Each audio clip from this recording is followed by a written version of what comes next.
Hello, I'm Bill Peschel, and this is Mechanicsburg Mystery Presents, a conversation with Edwin Hill. Edwin is the author of 3 books in the Hester Thursby series, which have received numerous award nominations and critical praise. Born in Duxbury, Massachusetts, Edwin earned a BA in American Studies from Wesleyan University and a Master of Fine Arts from Emerson College in Boston. He has worked in publishing for more than 20 years, rising to become vice president and editorial director of Bedford St. Martin's before turning to writing full-time.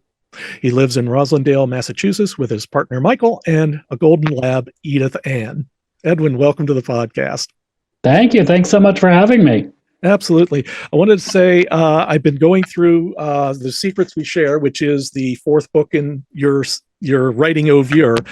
This is the first one. You wrote 3 books involving Hester Thursby, yep. Your research associate. And then this one is a standalone in which she also appears. Why did you do that? Why did I write the standalone? Yeah. Oh, gosh. There are a lot of reasons. One of them, I would say that writing a series is really fun because you come up with these characters and then you get to see them over a long period of time, and you get to develop them over a long period of time. And writing a series is also frustrating because you have to stay with those characters over a long period of time. And decisions that you made about those characters, they have repercussions. They sort of last for the whole series. So I thought it would be a nice breath of fresh air to try and try something new and start out with some brand new characters as the central parts of the novel. And as I was developing it, one of the recurring characters in the Hester Thursby series wound up making not just a brief appearance. She wound up being a main character. And so then, since she was there, her name's Angela White. Since Angela was there, I thought, well, I guess Hester needs to be there because they're like best friends. So Hester needs to be there too. And so I had Hester make a cameo appearance. I like the way you integrated her into the series, and now you've all of a sudden created a Hesterverse.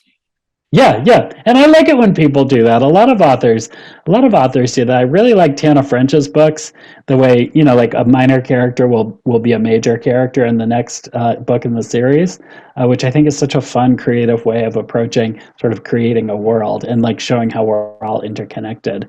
I think that also helps the fans as well because it grounds them into the world, and it also gives them a chance to see the characters that they've loved from previous books showing up in a slightly different context here as well. Yeah, and it's good to know, like, if you like Hester, it's good to know she's still around, right? Yeah. Yeah. So let's talk about Hester then, because she's the main character. I want to go over the 4 books that you've written so that our readers understand where you're coming from, because you wrote 3 books in the series: Little Comfort, which is a Publishers Weekly starred review and was nominated for an Agatha Award. The second one is called The Missing Ones, which also received a Publishers Weekly starred review and also one from Booklist as well. And that one was Edgar and Agatha nominated as well. Is that correct? Yep. And the third one, Watch Her, which I also have here as well, I've been reading that as well, was praised highly by Publishers Weekly. And I consider all these to be really valid nominations, valid praise. You can get a lot of good reviews out there, but when Publishers Weekly gives you a starred review, that is praise at the highest order as far as I'm concerned. I was thrilled by it. I'll tell you that much for free. And then the 4th one, The Secrets We Share, was let's see, Library Journal gave that one a starred review. Did I cover all the praise for it? Oh yes. Yeah. Oh yeah. Now Hester is an unusual character. She's an amateur detective, but these are not cozy series. These are psychological thrillers, and she works as a research librarian at Harvard. Am I correct? Yep. Okay. And she's had some very unusual personality quirks as well. Yes. So I understand she's relatively short. She has a fondness for sugar and horror movies. Yeah, that's exactly right. How else would describe her personality? And I know she has kind of a character arc during the first 3 books as well. Can you go into that a little bit? Oh, sure. So Hester is she is a misanthrope, or I think she would call herself a misanthrope. But she lives with her partner Morgan, and they are taking care of a young child whose name is Kate. And so they're sort of the core of the novels, along with their collection of friends. And I presented her as sort of someone who presents as a misanthrope. She's someone who talks a lot about wanting to be alone and have her own time. She's really fighting for that time in the first novel because Kate, who's the young child, has just come to stay with her. She's in that novel. She's 36 years old, and she doesn't have kids by choice. So she's not thrilled that this kid has come to live with her. But she's an adult. She knows that she has to take care of the kid. And so a lot of the novel, sort of the emotional part of the novel, is about her coming to terms with this change in her life and how it impacts her relationship with Morgan. And then over the course of the three novels, there's a character arc for all three of those. Not so much Kate's little, but for Morgan and for Hester, who are the core couple of the novel, there's a character arc for each of them as they deepen their relationship and they come closer together as a couple. And one of the things that I always like to do with this book, Hester and Morgan, they sort of collect people, not in a creepy way, in a positive way. So as the novels progress, they invite more and more people into their lives, and their circle kind of grows. So one of the first people they invite into their lives is Angela White, who's a police detective. And so she winds up showing up at sort of the middle of the first novel, and then by the end of the third novel, has become a main character. Morgan's also a veterinarian, so they're constantly welcoming animals into their lives as well, both dogs and cats, but also like iguanas and that kind of thing. And watch her, there were 7 named animals in that novel. There were six dogs and 1 iguana, which might have been a few too many. Well, many of the characters had pets, including the college family, the family who owns the college. They had a couple of dogs as well. And yes, I remember the 6-foot-long iguana as well. And Hester saying, no one's going to adopt a 6-foot-long lizard. No. So she's off it. She understands. I mean, Hester will complain about things, but she also understands her lot in life. Morgan is a veterinarian, so he brings animals home, and they find a place for them in their house. Mm-hmm. Hester also has a fondness for secrets. Oh yeah, she loves a secret. She loves to uncover someone else's secret, but she also likes to hold her own secrets. And go on. No, I remember there's a particular incident in, I think it's, God, I'm confusing myself with the books, but I think it was definitely Watcher, where she went out with the dog and came back, and Morgan was serving her oatmeal, and she decided not to say, oh, I stopped off at the donut shop and had a bacon and maple donut. Yeah, is actually one of my favorites. We have a donut shop down the street, and oh God, those are fabulous. Oh yeah, those are good. And she takes a lot of sugar with her coffee as well. She's almost like a hummingbird in that way. 6 sugars for every coffee. Mm-hmm. Now, what kind of landscape does she move in? She's obviously in Boston, and who are the types of people she meets? What are the neighborhoods that she lives in and moves among? Oh, sure. So each novel, I always she lives in a town called Somerville, which is right next to Boston. It's like the Brooklyn of Boston, I would call it.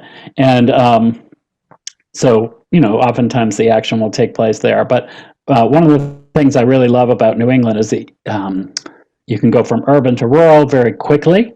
You can go from the sea to the mountains very quickly. The weather is always changing. You have different seasons here. So I always with each novel, I try to explore a different part of New England or a different part of Boston. So the first novel takes place in Somerville. A lot of it takes place on Beacon Hill, which is kind of a Tony part of Boston. It's a very historical Tony part of Boston. And then a lot of the novel takes place in the Lakes District of New Hampshire, and that's nice because it's actually pretty easy to get to from Boston. It takes about an hour and a half to get there, but it's like so different from Boston. It's very, very rural. That novel takes place. Little Comfort takes place in the winter, so it's it was easy to put Hester in some jeopardy to create danger there, to isolate her. And then it was nice to contrast it with the more urban setting, with both the Beacon Hill setting and the Somerville setting. With my second novel, I really wanted to explore a different part of New England. So we went up to Maine, and we went to an island off the coast of Maine that I based on a real life island. The real life island is called Monhegan Island. It's 8 miles off the coast of Boothbay Harbor, and it's an old artist colony. It's not an artist colony anymore, but it used to be an artist colony. Now it's like a summer resort. It's really fun. I think it's like two square miles, or maybe 4 square miles, maybe 2 by 2. And one of the fun, there's no police force there, and there are no cars, so you get everywhere by taking things in wheelbarrows. So it's very isolated. I went out to do some research there, and one of the things that really fascinated me about it was you don't feel this until you're actually there, but when you're on an island and the ferry leaves, like if you don't have it, you don't have it.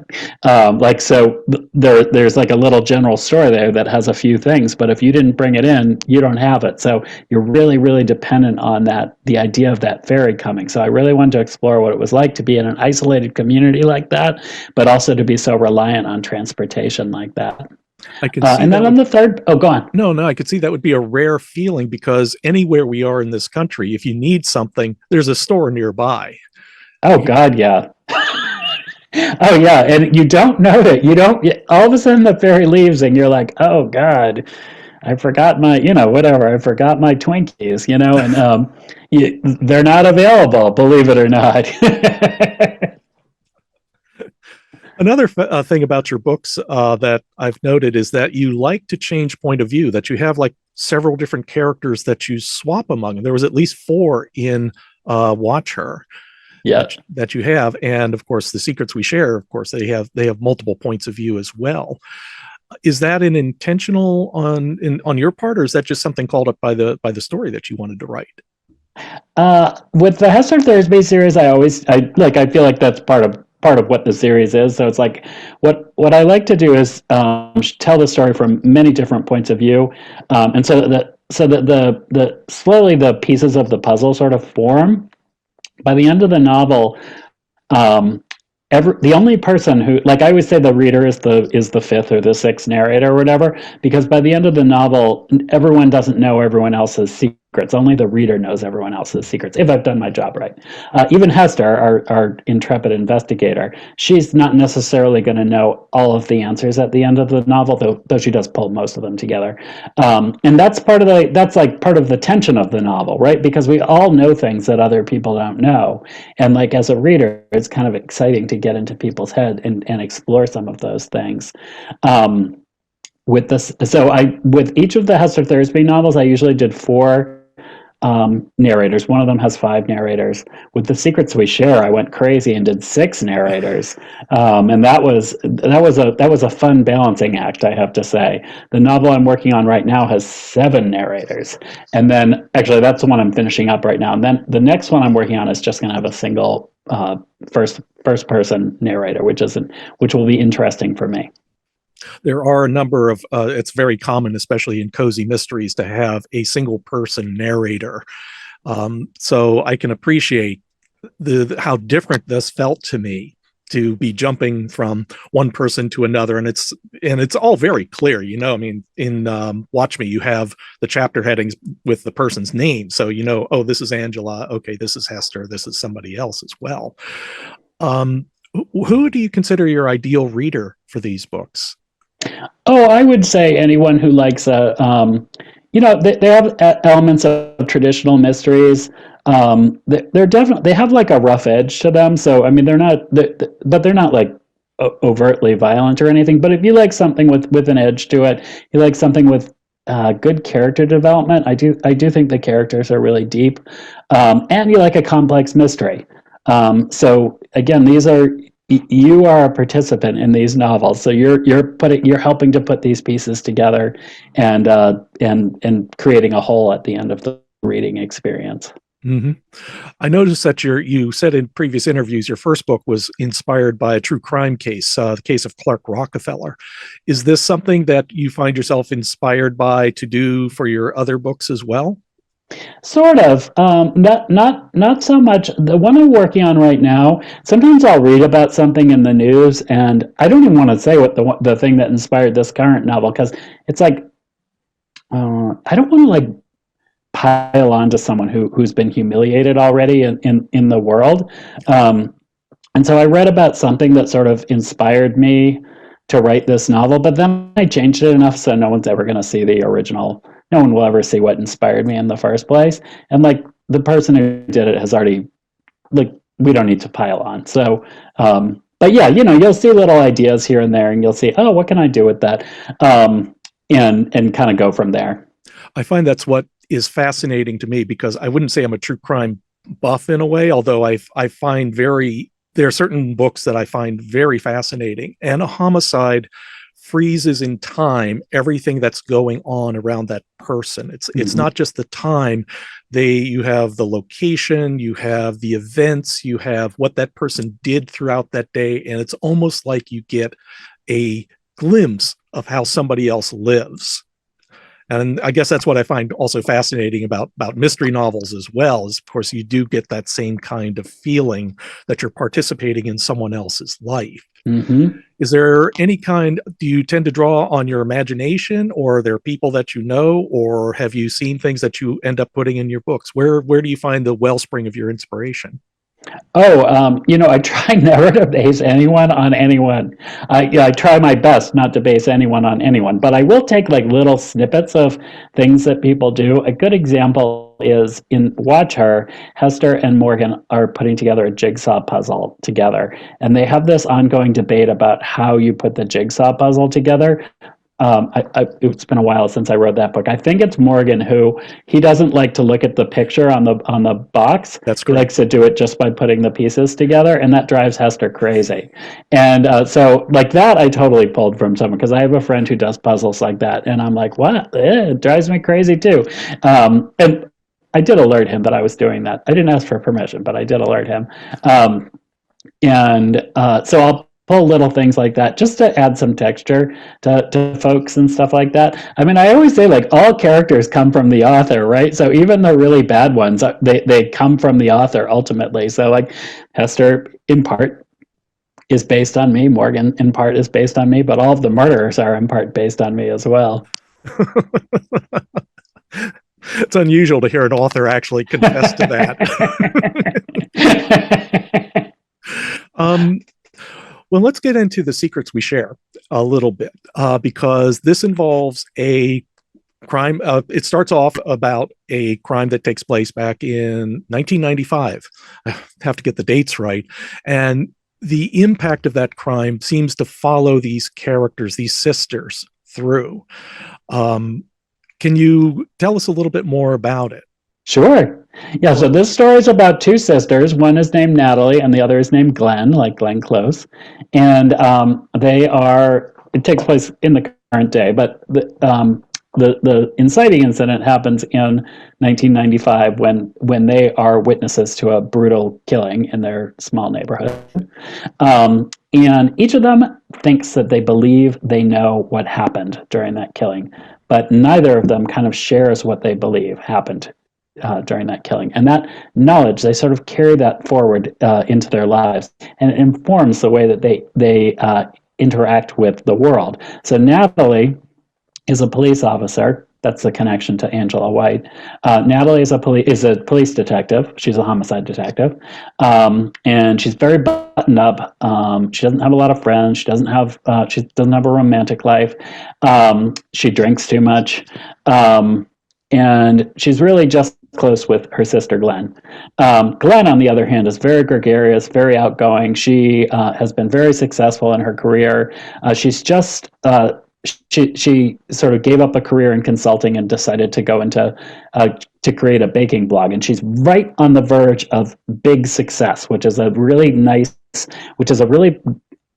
fun place to explore in fiction writing. This idea of being on the edge of something, and whether or not you're able to go over the edge or if you get pulled back is really interesting. So Glenn is about to release her first cookbook. It's getting a lot of buzz. It's getting a lot of press. And the events of this story happen just as that is about to happen. I love to look at the way media works in this day and age, how easy it is to lose an opportunity, depending on how something is perceived out in the world. And so that's sort of what I look at here. But the events of the story, the events of the current day story, there's a murder in the current day story. Eventually everything ties together to be related to the story that happened in the past. Yeah, it does. Yeah, without trying to give away too much, this is where we have to be careful about revealing too much. There's a body discovered in a warehouse, and it turns out that I believe it's Natalie. Well, Natalie and Glenn both think they know who it is, and it turns out to be something else. I actually made this note. I hope you don't think that I know that thrillers have certain tropes, but it was that I had to stop and note that after 38 pages, we've already had 2 murders, child abuse, spousal abuse, embezzlement, 1 affair, and a plotted murder. And I thought, wow. I'm going to tell you, when I signed the contract for this book on like March 1st, 2020. Do you remember where you were in March of 2020? Yep. And I was like, I'm just going to have as much fun as I possibly can with this novel. I'm going to throw everything at the wall. And I did have fun. So one of my goals was that there was supposed to be a twist in every chapter. I didn't quite get there, but I wanted there to be I wanted the reader to really feel like they were on a fun roller coaster ride, because that's what I needed when I was writing this as well. Well, that's good. I'm glad you took it that way, because I was just like, I'm not used to reading many thrillers. I'm more of a mystery side myself. So thrillers, particularly contemporary thrillers, I'm not that much into. So when I'm struck by something like that, I just had to go, I got to write this down. I also appreciate that this is really a contemporary, especially in the way that Glenn is about to have her first cookbook published, but she didn't make it through the traditional way. She was a blogger. She was an influencer. She has, you mentioned YouTube videos as well, which is perfectly in line with my experiences online as well. That's how people start to come up in this day and age. They don't do a cooking show on the local network anymore. They don't get discovered by Martha Stewart. It's an entirely different path to fame and what that does to you as well. I got that. I was watching some show on the Food Channel, and they mentioned it was like some competition. Everyone was discovered on Instagram. They were just discovered through and they were like, I don't know, they had like some tag, I can't remember, like cookie blogger or something like that. And I was like, oh, that's so interesting. And then so I just wove that into that's one of those details that you find where you like weave it into the story to make it feel authentic. Yeah. But that's how they find those people for those TV shows. And so I just wanted to trace how someone would find a piece of fame. I mean, Glenn is by no means like super famous, but she has a piece of fame, and she has the potential of becoming more famous. Yeah. And that's an interesting place to be in life. Well, especially because she was actually, this is her second go around, because the murder that opens the book drew a lot of media attention to them as well. And she's having to worry about, how is this going to affect her this time around? Yeah. And then of course, everything goes to heck in a handbasket, and she doesn't have to worry about that anymore. Well, that was fun to look at too, because in 1995, your fame was not on your permanent record, right? Like we all now have a permanent record. So it's really interesting to look at. So they have like something really terrible happen in 1995, and terrible things that happen in 1995 disappear in the wind. Yeah. But terrible things that happen today, like it's harder to escape that. So I wanted to look at that as well. Yes, it's one of those cases where I see things happening now online, and I think, thank God I didn't have instant cameras back in my day. Yeah. I would hate to have anything that's happened to me in college or as a young adult, literally follow you around for the rest of your life. So you're working on another novel. How far are you on that one? Oh my gosh. It's so funny. I am finished. I just finished a novel. I'm just finishing up the edits on the novel. It doesn't have a title yet. I wish it did. I could tell you the title if it did. But it is another standalone. It takes place in Massachusetts, on the south coast of Massachusetts, which is, like, people have probably heard of New Bedford or Fall River. Fall River is where, what the hell is her name? Lizzie Borden. Lizzie Borden lived, yes. Anyway, the south coast of Boston is like the less famous version of the Cape. It's very beautiful there, but it's also very undiscovered. And so it takes place in a small town. It's about 6 friends who are coming together for a birthday party. One of them is a psychiatrist, and it turns out that he is offering therapy to a couple of people at the party, unbeknownst to everyone else. And he also likes to spy on his clients. And so it is about the aftermath of. It's about secrets. It's about the secrets that we keep from each other. It's about having power in a small community, the way a psychiatrist has power in a small community, the way a police chief has power in a small community, the way a minister has power in a small community, and how all of these people come together and share their secrets. That sounds fascinating. Is there a publication date for that yet? It's coming. It's not coming out till not next year. It's coming out in February of 2024. Yeah. All right.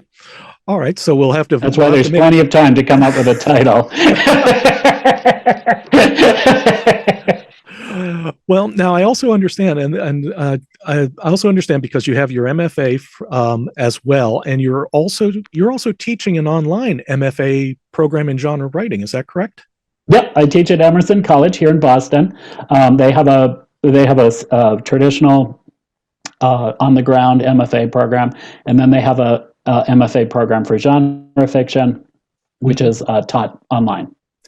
Have you used anything you learned from your various experiences in the MFA program, or also in publishing, because you spent 20 years? Have you found any of that of use either in your writing or getting the word out about your books? Oh, well, I mean, it is, I find so much I learn something every time I teach a course for that program. I learn something from the students. I learn how to refine some of the things that I do. One example I think would be, I write in a standard 3-act structure, beginning, middle, and end. But by teaching about plot points and how plot points work in a story, and engaging with students on that, it's made me understand that structure so much better, and it's made me able to engage in that structure so much better. This novel that I was just telling you about is not 100%, but the structure of the novel is so essential, and I don't know if I could have done it as effectively as I feel like I have. The readers will have to judge, but as effectively as I feel like I have if I hadn't taught that course. This novel is told from 7 points of view, 6 major points of view, but it's told in a Rashomon. So each section, each 1/6 of the novel is told from one point of view, and we look at the same story over and over again. We look at it recursively so that we're learning about different things and different perspectives on the same party as the story progresses. Mm-hmm. And I definitely could not have done that without having taught these classes. Yeah, I could see you had to solidify what you think you know in your head in a concrete fashion that other people can understand. And once they understand, you go, oh, that's what I meant. Yeah, I understand it now too. Thanks, guys. Well, I especially appreciate you had some great writing advice, and I know I didn't want to get into it too much, but I especially appreciate the idea, and I'll quote you from an interview you gave with your university, that you don't want absolute writing rules. What I encourage students to do is to take that absolute verb, always, never, and replace it with consider. So consider. Don't using a prologue, consider writing in the third person. Mm-hmm. Because it's been my experience, there's always alternatives. People can write successfully in a way that breaks that particular rule. Oh, sure. People will give advice all the time, and who doesn't want to give people advice? So, but oftentimes you should listen, or not should listen, you can listen. If you get advice to don't ever use prologues, think about it. Does this novel really need a prologue? Is it stronger because of this prologue? And the answer might be yes. And if it is yes, just use the prologue. But think about whether you can incorporate that prologue into the main narrative. Yeah. And the word consider can apply to so many things. Any kind of rules of life that you think are solid rules, if you think consider, give you that opening to kind of change your mind. Absolutely. And I guess that's also the way, like your characters, how they have to deal with trauma in their lives. They have to consider finding a way of moving beyond it, or embracing it, or I guess in most part of Hester's case, continuing to keep it clamped down. She doesn't. She keeps it clamped down, and then she stops keeping it clamped down. That's one of the themes of Watcher, which is the third book of that series. Yep. Those two characters really move to a different place in their relationship. That's very true. I can see by the clock on Zoom that we'll have to wind this up, which is a shame because I'd love to talk to you some more. Where can people learn more about you? Oh, you can just go to my website, edwin-hill.com, or just search on my name, Edwin Hill. I think I come up relatively quickly. Mm-hmm. That is true. That is true. And I especially recommend you have a section where you have all your previous interviews and all your previous podcast appearances. Definitely take a look at those. They're fascinating. Oh, thank you. Yes. And on behalf of Mechanicsburg Mystery Presents, I want to thank you very much for showing up today. And to everyone out there in TV land, YouTube land, video land, I'm not sure. I only hope that the best book is the one you're reading right now. Thank you very much. Thanks, Bill. The Mechanicsburg Mystery Presents podcast is sponsored by the Mechanicsburg Mystery Bookshop in Mechanicsburg, Pennsylvania. The store is open with limited hours, plus we accept appointments and offer a drive-by service. The store will also ship books to your home, including those from the Peschel Press Mystery line, including our annotated editions of novels by Agatha Christie and Dorothy L. Sayers. To learn more, visit the store at www.mysterybooksonline.com. And thank you for listening.